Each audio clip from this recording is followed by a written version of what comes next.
Hi everyone, it's Steve Field from the Prime Safety Department. Slightly different look. I have my mask on. I'm here with Susan from the Log Department, and we're going to take our masks off to speak to you, but you guys, you notice everything, and you're going to notice that we are separated by 6 feet. We're taking our COVID-19 very seriously, even as we make these videos. So we're going to take the masks off so you can hopefully understand us, but we are following protocol. Today's video is going to be a little bit different. It's going to be Susan and I, primarily Susan, talking about the upcoming hours of service changes. These changes are currently scheduled to go into effect on September 29th. I think as it stands now, I'm almost completely confident they will go into effect on that date. I don't see any pending lawsuits or any challenges out there that we see sometimes when the rules change, so I'm thinking it's going to go into effect on September 29th.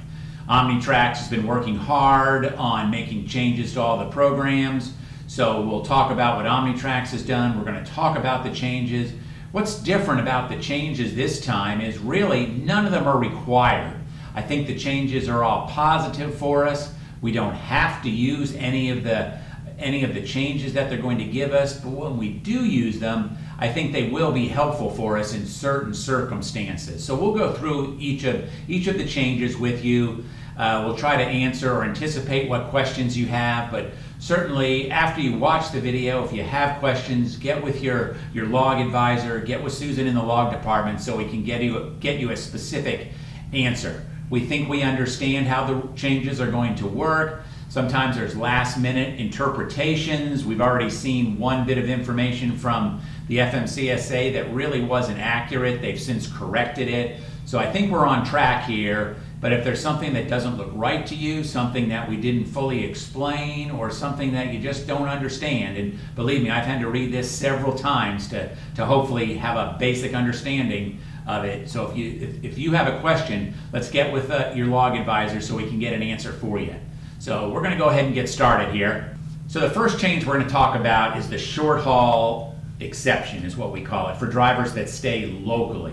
They've made a couple changes to this, so I'm going to turn it over to Susan. She's going to talk about the changes, and what you're going to see during this short video is a lot of when we're speaking, you're going to be able to see the actual slides, so it'll almost be a voiceover. So Susan, why don't you talk about the short haul exception? Okay, so the short haul exception currently is if you drive within a 100-mile air radius, you start and end at the same place every day, you do not need to do logs. They are extending that to 150 air mile radius, extending the day from 12 hours to 14 hours. If you no longer meet that exception, you drive past 150 air miles, then you are required to go to a log. If it's less than 8 days in a 30-day period, you may do a paper log. If it's more than 8 days in a 30-day period, then you have to return to the ELD mandate logs. We really have very few drivers that meet this exception. If we do, we're willing to look at it. You'll keep a time card for your time, but 99.999% of our drivers are required to be on electronic logs. So we're really just telling this to you just so you're aware of it, in case you get assigned to something weird that's near your house and you're able to be out and back every day. This may apply. If you think it does, get with your log advisor so we can look at it for you. And one thing I should mention as well is you do have to take a 10-hour break between shifts. The second change that we're going to talk about is what we call adverse driving conditions. We've always had this exception or this availability to us, but they have broadened it a little bit. So I'm going to turn it over to Susan again to talk about the changes they've made to the adverse driving condition rule. Okay, yes, the adverse driving rule, currently it extends your 11-hour rule by 2 hours. The new rule extends your 14-hour rule by 2 hours as well. And in the past, most of the time when you run into something like an adverse driving condition, it's your 14 that you're running short on. Their explanation of this is that it allows you to park for 2 hours and wait out whatever the adverse condition is, and then finish your day. So I think one of the most important things to remember about the adverse driving is it has to be unexpected. weather. Driving in winter conditions across the Northwest, that's not unexpected. It doesn't allow you to extend your day. But as Susan pointed out, what they're really trying to do here is give you the opportunity to maybe stop, lay up for a little bit if the conditions are going to pass. Maybe an extremely heavy rainstorm, maybe some temporary high winds. It's difficult to predict exactly what you're going to see every day, but it does give you the opportunity to extend that 14-hour clock by 2 hours. And with everything that we're talking about today, always be sure to make an annotation on your electronic logs. If you're going to appear to extend your 14-hour clock, make sure you put a note in there, adverse weather. I'm going to put my safety hat on for a minute when we're talking about the adverse driving condition exception here. Please, we have come too far to start having accidents in bad weather, in winter driving. You guys did fantastic last winter. It was our best winter ever. And I think one of the big reasons for it was you made the tough choices to shut down when the weather was bad.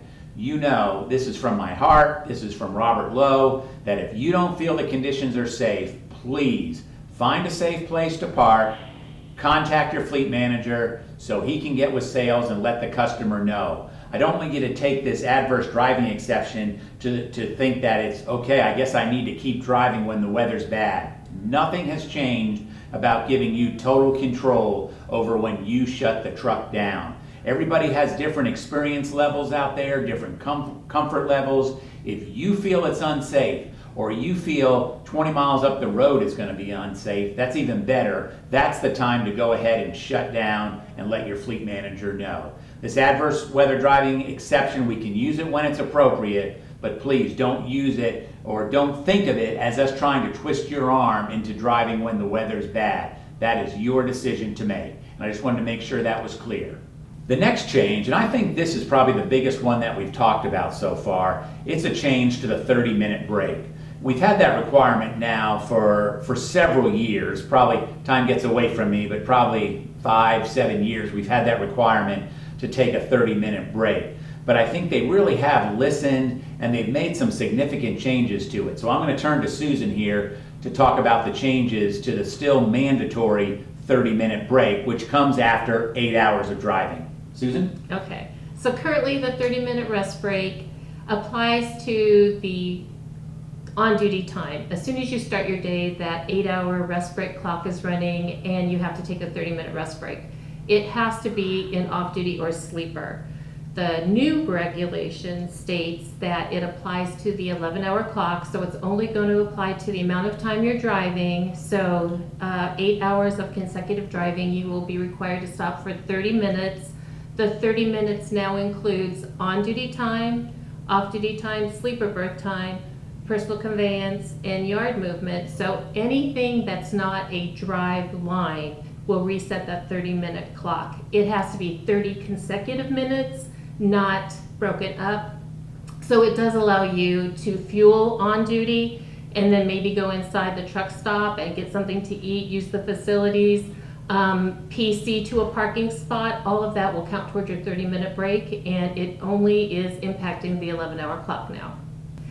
Remember, you still have to log your on-duty time. So if you're at a customer checking in, please remember to log the on-duty time for that. It will count towards your 30-minute break. Fueling, make sure you're logging that. A roadside inspection, make sure you're logging the time spent with a DOT officer, but it will count towards resetting that 8-hour rest break if it's 30 minutes or a combination of on-duty and off-duty. So I think this change is pretty significant for a couple of reasons. One, that 8-hour clock now is just driving time, not from when you start your day, 8 hours later you have to take a 30-minute break, but after 8 hours of driving, which makes a lot more sense. And the other change that I like is that you can use any duty status to get that 30-minute break. As Susan said, any non-driving duty status counts towards that 30 consecutive minutes off. But please, let's make sure we're still logging appropriate line 4 time. The good thing now is that line 4 time can count towards our 30-minute break. Okay, we saved the hardest for last, split sleeper berth. This has always been a challenge. On paper logs, people were doing everything. probably wasn't right. At least with electronic logs, we know the calculation is right, but it's sometimes hard to understand what it's doing. But there have been a couple significant changes with the split sleeper berth, so I'm going to have Susan talk about it. We may go back and forth a little bit, but this is something the trucking industry has been asking for, to get more flexibility in the split sleeper berth. We did not get back to 5 and 5.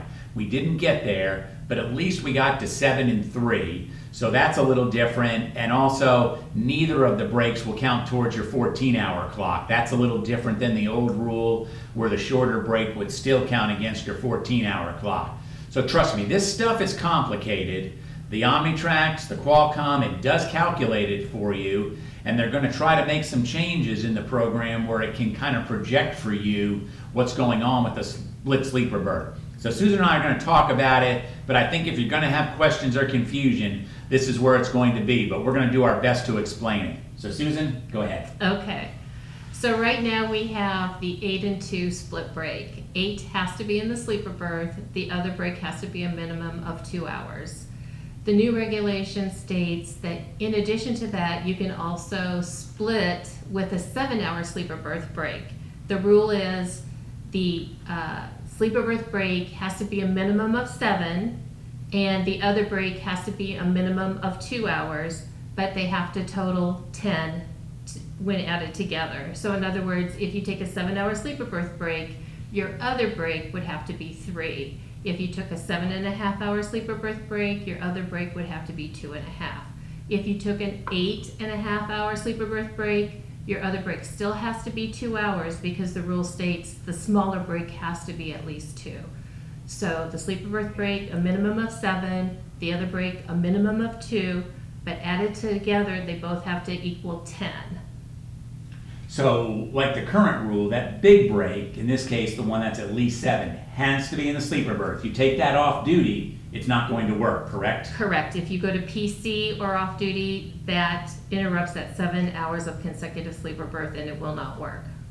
And the short break, that can be, it could be off duty, it could be sleeper berth, I guess it could be PC as well. It could be PC as well. As long as when it's all said and done, it's number 1, at least 2 hours, and number 2, when you add that to the sleeper berth, you get at least 10 total hours between the 2 breaks. That is correct.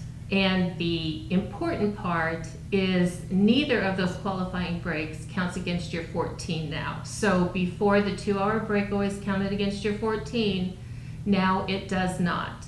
Omnitrax has put in their release notes that there will be a pair with sleeper box to check in the status tab where you'll basically let it know that you're setting yourself up for an 8 and 2 or 7 and 3 split, and it's going to have what they refer to as an optimistic clock that will let you know when you need to stop for the second part of the break.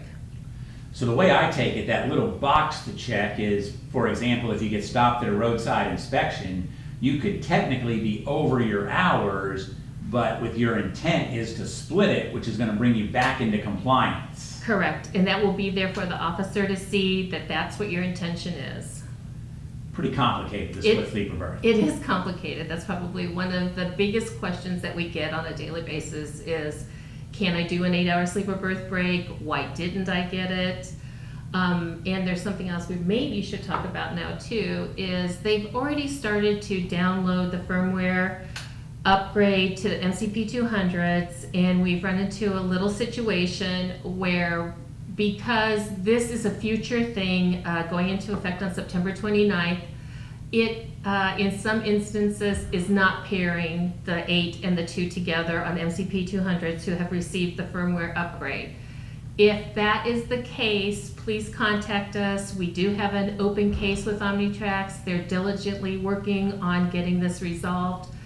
But in the meantime, you know, we can assist you to make sure that if you do get pulled into a weigh station, that you've got the correct information to let the officer know that it is a firmware issue with Omnitrax that they are working on to correct. So in a nutshell, those are the changes that are going to take effect this September 29th. It's going to take all of us working together. Susan and her crew have been going through the rules, making sure they understand them. She mentioned the one issue we're having. We're in constant contact with Omnitrax about that. I suspect there may be some other hiccups as we transition, but at the end of the day, these are good changes for us, for drivers, because they do give you a little bit more flexibility. And there was a little saying here, a little quote that I want to read you. We'll have it so you can read it to yourself on the video, but it says what the purpose of these changes are, that they're giving you flexibility, and the flexibilities are intended to allow drivers to shift driving and work time to alleviate impacts of certain variables and to take breaks without penalty. Maybe giving you a little bit more opportunity to lay up when traffic is heavy, lay up when there's some bad weather that's going to pass through the area, just to give you a little bit more control of your day. Not as much as we would like for you to have, but we all have to live within the rules, so this is a step in the right direction. And what the key here is, I think for us as an industry, is with these changes implemented, if we can continue to stay safe, not only as a company, but as an industry, I think that will open the door to some more future changes to give drivers some flexibility. Flexibility is the key with the hours of service, and really we have a one set of rules for everybody kind of scenario here. So this is a small step, but it is a step towards giving each driver a little bit more control over their day. So I hope that you found this video useful. I might mention that the log department, I hope you know this, they're available 7 days a week for you. We have night coverage that is available for you to answer questions. And we've also started using the app. So maybe I'll throw it back to Susan for a minute, how they can use the app to send a question in, because I see those coming in throughout the day. Can you talk about how they can do that, because then they don't even need to call in? Sure. You do have the ability to contact us through the Prime app now. Those go directly to your log advisor. She will get those messages. She basically determines how she gets them, whether it's an AS400 message, which is our internal computer programming, or whether it comes to her over the Qualcomm or in an email. We have set it up so at 5 o'clock when night coverage takes over, those messages come to department logs. So basically anybody who's logged into the computer will see any log request or question that comes in through the Prime app. The same with the weekends. At 5 o'clock on Friday, those messages come to the entire department, so whoever's working that day can address those issues as they come through, because maybe your log advisor has the day off or is not covering on a weekend or at night. But we did set it up so we can address those if she's here or not. The whole department gets them after 5 and on the weekends. And do they send those in over the app, or is that coming over the Omnitrax? It actually, if you send it on the Qualcomm to logs or the Prime app, it comes to us either way. Okay, great. And also on the Prime app, under My Contacts, you will have the direct phone number to the log department, to your road assist person, to your payroll person, to your fleet manager. It's always a good place to find the contact information you need, and so if you need to contact us, please look there and you'll get our direct phone number. So again, I appreciate you taking the time to watch this video. I would recommend that you subscribe to the channel so you always get notifications if you hit the bell icon. If you like it, give it a thumbs up. If you have ideas on future videos, please let us know. I will give you an idea for next week what our intent is. We've had a lot of questions medically related, so we're going to try to get a half hour or so with Dr. Abraham where he'll be covering some general medical issues and also talking about COVID-19. In addition to the precautions that we take with COVID-19, a lot of you are aware that they have again broadened the exception they're making for hours of service for certain deliveries dealing with COVID-19. Some of them we don't have a problem with. The replenishment of medications, of masks, of gloves, of hand sanitizer. We understand why they have the exception there. But they've also included food again if it's for emergency replenishment. So Susan and I are going to talk about that for a minute, because that can get us in trouble if we're on a routine replenishment load and we try to avoid following the hours of service rules. Susan? That's correct. So most of our deliveries are going to fall under that routine commercial delivery. The load has to be entirely COVID relief related. It can't be a partial load or with nominal impact toward it. And in addition to that, if you do feel that your load qualifies as a COVID essential, you'll need to get with your fleet manager. It needs to be documented in the trip information that it is COVID essential. And in addition to the hours of service, the other thing that is not really being addressed is you have to take a 10-hour break after delivering a COVID essential load. Before you get another dispatch or before you leave on another load, you have to take that mandatory 10-hour break if you exceeded your hours of service and it was for a COVID essential delivery. I think that point about the 10-hour break is important because we did have some people use the exception previously, but then they weren't taking 10-hour breaks in between loads, which really presented some challenge. The DOT does look at these. It can be looked at on a roadside inspection, see what exactly were you hauling that you felt met the requirements for a COVID-19 relief load. We're really better off in the long run staying with the hours of service. We want to support the nation, and we'll continue to do that, but the vast majority of what we're hauling really falls under the hours of service. If you're not sure, you can get with Susan, get with your fleet manager. We can look at what the bills say and we'll make a decision there. But we don't want you to be written up on a roadside inspection and if an officer disagrees and says, why are apples COVID related or something like that. We're just better to stay with the hours of service rules. Absolutely. I think each one of us as we've gone along has hoped, well, this is going to be the end of COVID-19, but it just seems that the end is not anywhere close right now. So we've got to stay diligent with our social distancing, our hand washing, using the hand sanitizer. We make those checks when we come into the yard, wearing the mask, and that's going to be with us for a while. So we've taken a lot of the questions that people have had, and we'll hopefully be able to present those to Dr. Abraham next week and make that our video. I do want to end with this. You men and women, you're putting up some fantastic numbers this year as a company from a safety perspective. Our CSA scores are greatly improved, particularly the most important one, our crash basic. Our crash basic is now down to 30. And the way that works, I guess scores go from 0 to 100. But 100 is the worst, 0 would be the best. For us to be at a 30, I think is fantastic. That is a new record for us, and I just appreciate all the hard work that you've done to get us this far. We've seen 2020 thus far be a very good year for us safety-wise, and we've talked about why that's so important. Wrecks are very important. They're detrimental to a driver's career. And it's just important that we stay safe. So thank you for everything that you've done this year. Continue to be safe. And one way or another, we will talk to you again next week. Thank you.